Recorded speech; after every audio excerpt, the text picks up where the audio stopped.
Hello, everyone, and thank you very much for tuning in. I, of course, am Brotype, and man, what a couple of days it has been for me.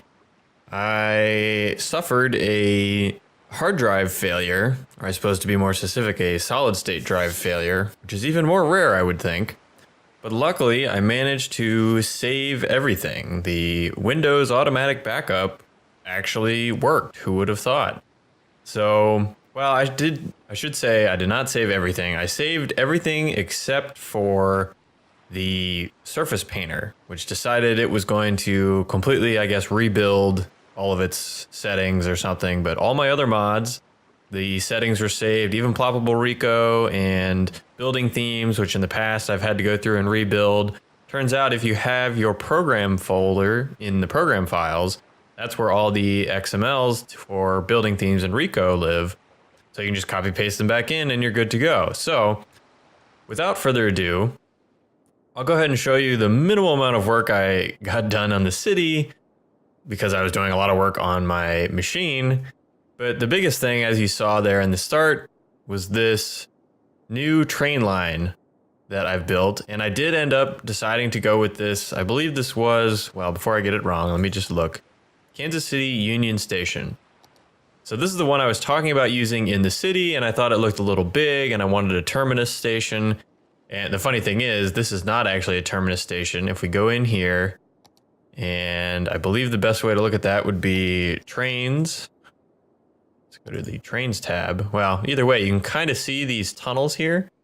So interestingly enough, this is not actually a terminus station, and it's like that in real life where it goes into a tunnel, but I'm using it like one.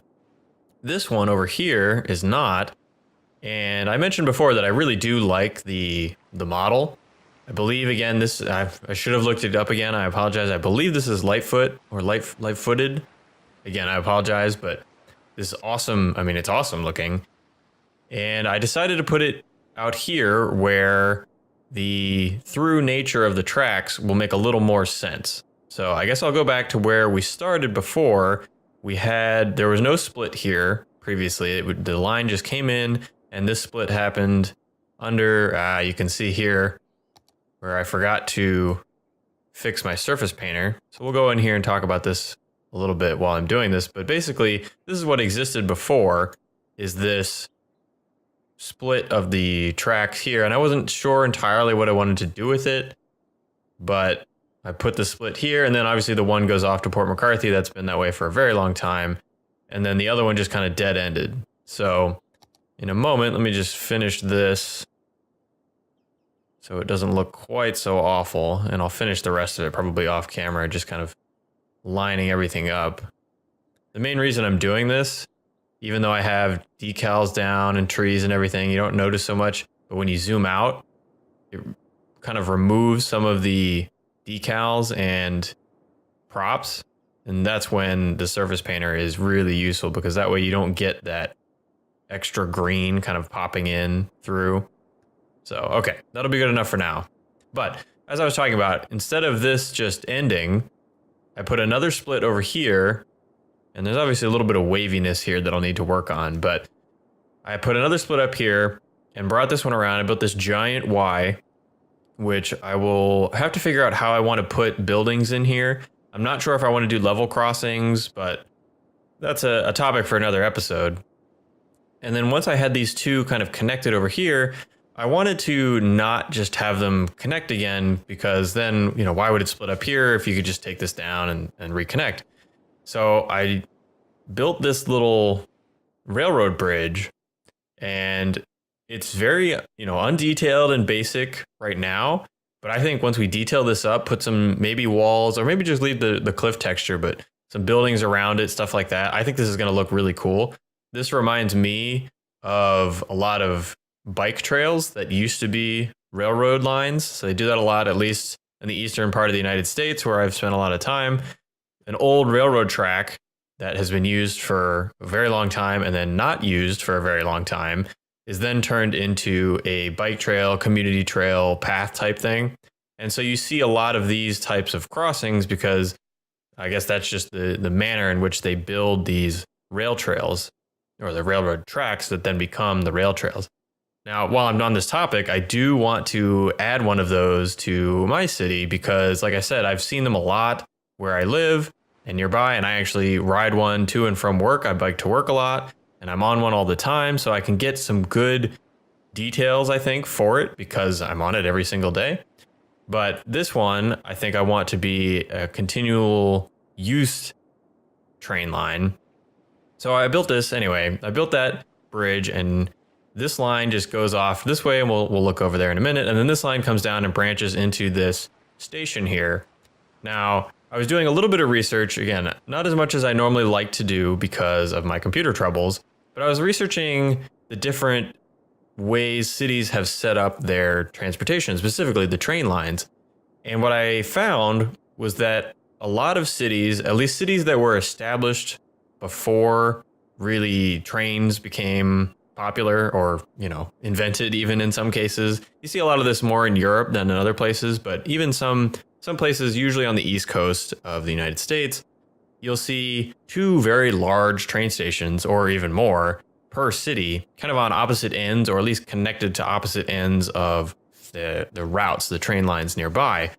And I, again, haven't done as much research as I like to do, but it makes sense to me that you build one kind of on the outside of the city, because if it's a large city that's already been established, you don't want to bulldoze a very, very large amount of space to build a train station. I mean, train stations are huge, right? You don't want to bulldoze a large section of the city.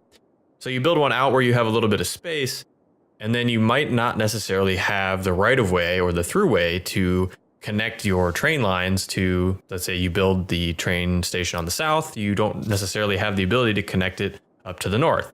So that's, again, my kind of idea here, where if we align ourselves to, I think we decided this was pretty much north about this way, this can kind of be it's a little bit west, but like our south station, to take maybe the name from Boston specifically, their south station, which pretty much connects to the south. And there are some kind of winding, roundabout ways to get onto the other lines.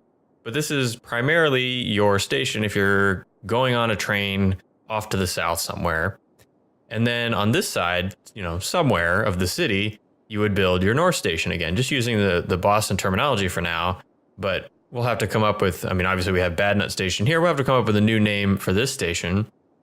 But that same idea, I think, is kind of what I'm going for here, where you have 2 stations and you're going to go to whichever one more based on which direction you're going, right? So if you're going to leave the city in this direction, this doesn't actually have a train line because, I could build the tunnel, but that's expensive and I don't feel like it doesn't fit my aesthetic. So I'm going to pretend that, this just ends. There's a terminus station here, and if you want to go north, you got to loop all the way around, or you just kind of travel over here, and eventually we'll build some metro lines to do this. And then you get on at North Station or whatever we decide to call this one, where you have pretty direct access up to the north. So this was just my quick kind of connection of all of these. I think it came out pretty well. Obviously, it needs a ton of details.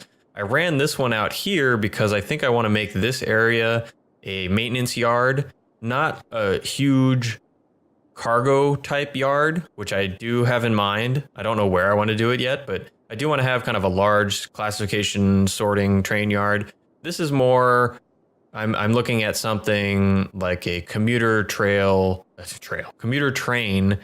maintenance depot, where you have a bunch of extra coaches and some extra locomotives, warehouses and stuff, but not the large classification tracks and no sorting yards, all of those things. Just kind of a smaller, like I said, passenger kind of yard. And then obviously this connects in. And the big thing I built here, and I'm pretty happy with the way this came out.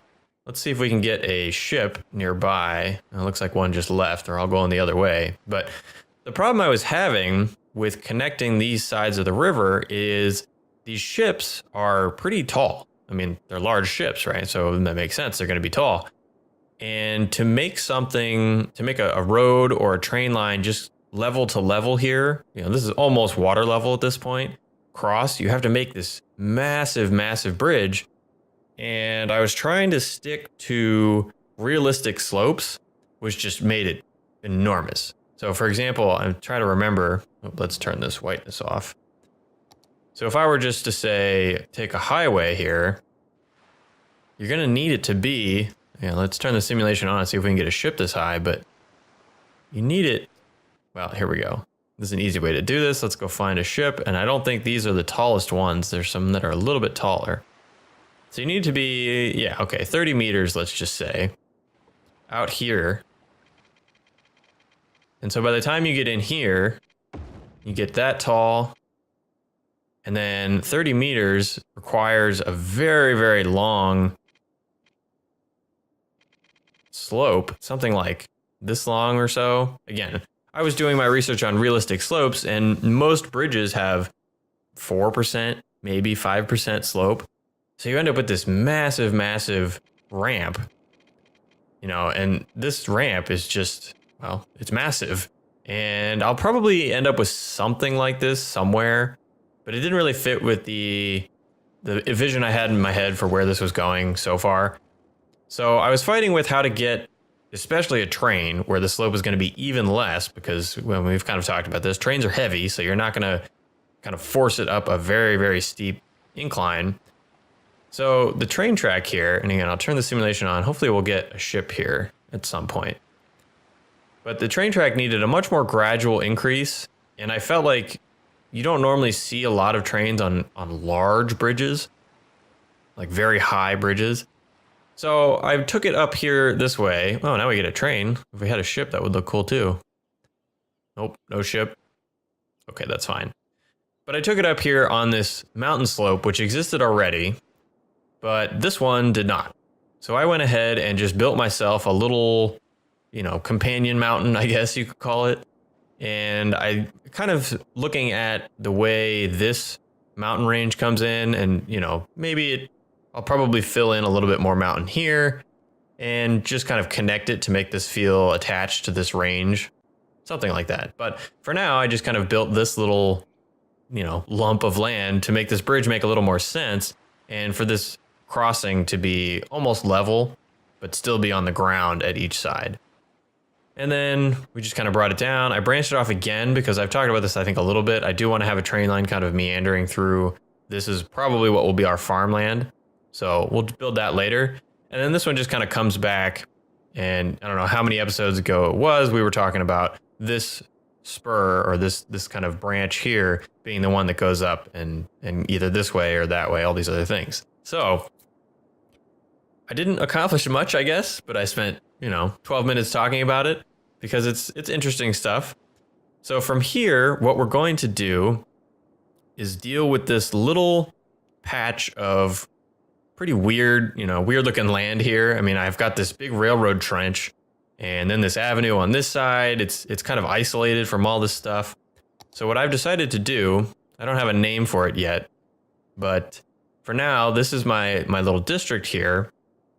And what I'm going to go into is actually the themes and turn on theme management. And let's apply what I'm calling King Lino KL low residential. So he has a series of, low residential and both low density and low, I believe he's called it low income. They're just kind of a little, I think he has like trash props scattered about, stuff like that. So they're, not the best houses. And I think that makes sense, right? You're kind of sandwiched between a highway and an avenue and a big noisy rail trench. So that's what I'm going to go ahead and try to build in here. Now, let's see. I do want probably one entrance road, and then we'll have meandering kind of alleyways from there. So maybe we bring it in like this. And then from here, I think we're good with just these alleys. And I think I'm just going to turn snap off. And I should look up how big his King Lino's, buildings are. So I know how big of a zone to leave.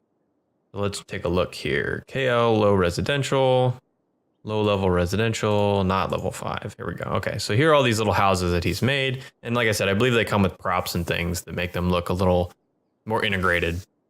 So let's see, it looks like they're all 2x3. Okay, that's good to know. So from here, what I can do, let's just zone 1 here. I don't know if that's 3x2. I always forget which direction it works. So let's go 2x3 here and see which one grows. And just to accelerate it, I'm going to force people to move in. There we go. Okay, so it looks like 2 wide by 3 deep. Okay, that's fine. So let's turn this, well, let this grow in and then turn the simulation off so I can actually work a little more efficiently. Looks like this gentleman is driving out of the city. Okay, it's a weird route to do that, but okay, so here we go. Now you can see it has just kind of rough pavement, scattered things, a keep out sign. That's kind of cool. And just, you know, trash. So it's not the best kind of zoned, you know, area, neighborhood you're building here. So what I want to do is, I think I just want to make these, let's see, they have to be 3 deep. So let's, oh, that's not what I wanted to do. Okay, let's make this like this. Bulldoze that one so I can go 2x3 here. And you know what? Let's see what they look like if they grow all together. Now, on this side, what I want to do is turn off these. Now, hopefully this isn't going to screw everything up over here, but we'll find out. And again, 2x3, so just a whole bunch there. And you know, I don't even want zoning on this road. I just want everything on the interior. So let's see if we can get a bunch grown in next to each other, and I'll go through and disable zoning all along this avenue. I'm hoping it doesn't, these parks don't have problems being that far away from the zone, but we'll find out. All right, and this looks like it needs just a little bit of movement to get me the extra zone. That's not how I want to do it though. I want to grab these nodes and drag them down just a bit. Not sure if there's enough space here to get 3 on each side. Maybe if I rotate just a little bit. Oh, there goes that. Okay, let's see how this looks. So in this whole side in, and I wonder how this is going to do with our slope. We'll just fix this just in case. All right, so this is a first kind of example of something going on here. Although this is not a 2x3. This is weird. Ah, it's out of the zone. We'll just give this a little extra space here. Bulldoze this house, you don't belong. Okay, what do we have here? You know, I'm okay with that. It's a little janky, but it's pretty steep. It's actually a lot steeper than you can achieve with just the terrain tool. So I think, like I said, I think I'm okay with that. And this will just be, yeah, I like this. It's just kind of like a crappy neighborhood. And we'll copy this, I think. Oops, got to be in Move It to copy. Let's grab this, copy. Now I downloaded a couple extra mods, one of which is Disable Zone Check. So I wonder how well this building will stay. I suppose as long as it has its services and whatnot, it'll work. So that's nice. So we can do, I mean, it's nice because I can go back into Move It. I can grab a different one, this one, and I can just kind of wedge them in places where they wouldn't normally fit. Yeah, and then with detailing, obviously, this will look a lot better, but yeah. Okay, so I like this. We're waiting for a couple more to grow in, but in the meantime, let's see if I can just finish out this neighborhood with a little bit of road. I think I do, let's see, I do want another entrance, I think. And I think I want it off of this road again. So we'll go down. Oh, I don't know, that far is fine. Grab the alleyway we've been using and just connect it. And from here, again, I just want to zone in some things. And we might have to move the road a little bit as we get a little too close to this rail. But let's just see how things grow. In the meantime, I suppose I can go ahead and put some kind of fencing up because, you know, this avenue, they're not going to have this avenue just open. So I don't think I want a chain fence. I think I just want a regular old fence. Looks like I only got, okay, there we go. Let's get some just plain old wooden ones. And with the curve tool, we can just kind of, well, actually, let's leave that side alone for now.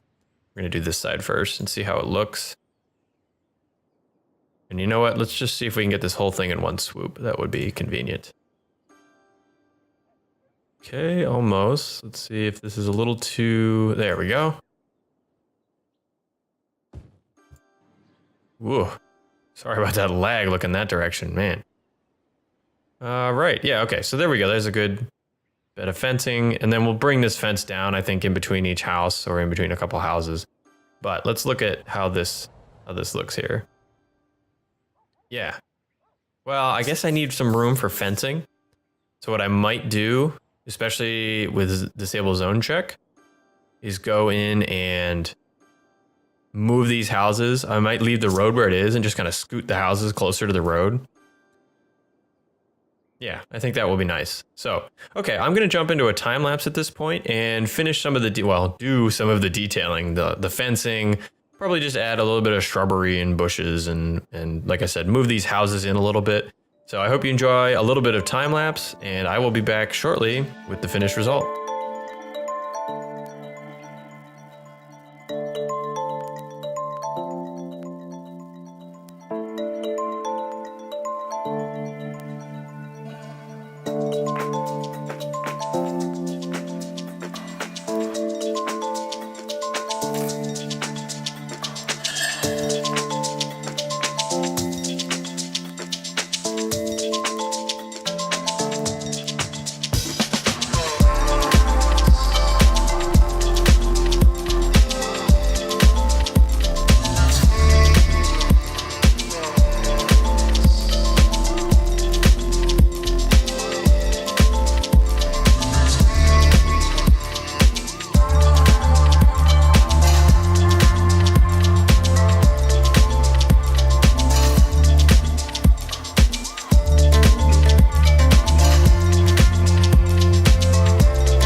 Well, I hope you enjoyed that little bit of detailing time lapse. I think this little mini neighborhood came out really well. I really like it. So, as you can see, and as you probably saw in the time lapse, it's mostly just kind of moving the houses around and adding dirt and shrubbery.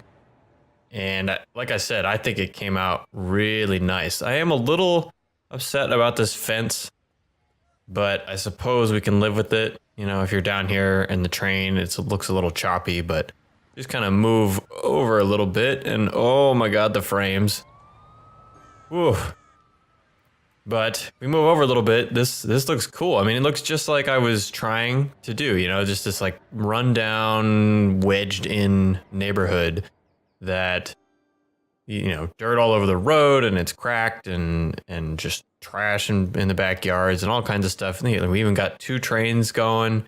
So I also added a little trash depot area here, figured kind of for this neighborhood or area. I also like using these little, I don't know what they're called, regional trash things, because they actually produce some garbage trucks. So we don't have to get garbage trucks, you know, from who knows where in the city.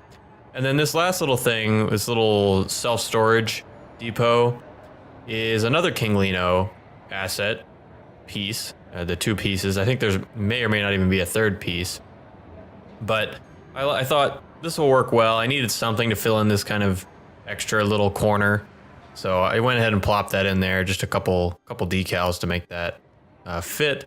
And then on the other side, pretty simple, just a gas station, some trees, some fencing, and then this Padelmo grass that works really well for, I mean, we've covered this before, the just out of town or out of Kempt areas. So, but like I said, this is a, you know, quite a view down here. Just like, maybe I went a little overboard on the decals and stuff, but I think it looks really cool. I don't know why that guy is parked in the middle of the road, but oh, there's a mailbox there too. So there's a couple little things that we might have to tweak. Let's see if I can make this work here. It looks like I probably did it from this stone path, but it looks like there's a driveway. Let's just tuck that in there, and I think I saw another one down here somewhere. Oh, here it is. Another guy with his mailbox out on the road. There we go. So yeah, I mean, like I said, it's just kind of run down, not pleasant neighborhood, but it looks good. This is the kind of stuff that you didn't used to be able to do in Cities Skylines, make these, you know, not so pristine and brightly colored kind of neighborhoods. So I'm glad we got this done, and I'm glad it came out really well. Unfortunately, however, that is all the time I have for this episode. I know it's a little shorter than normal, and I do apologize, but as I said, I was having some computer troubles. But those should be in the past now, and I'm looking forward to getting back into our normal length episodes with some good progress. So there's a lot of work to do, and I'm excited for what's coming up next. Remember to hit those like buttons if you liked it. I'll be back very shortly with another one. Go ahead and click subscribe if you don't want to miss it. I hope to see you there, but until then, my name's been Rotype, and I'll see you next time.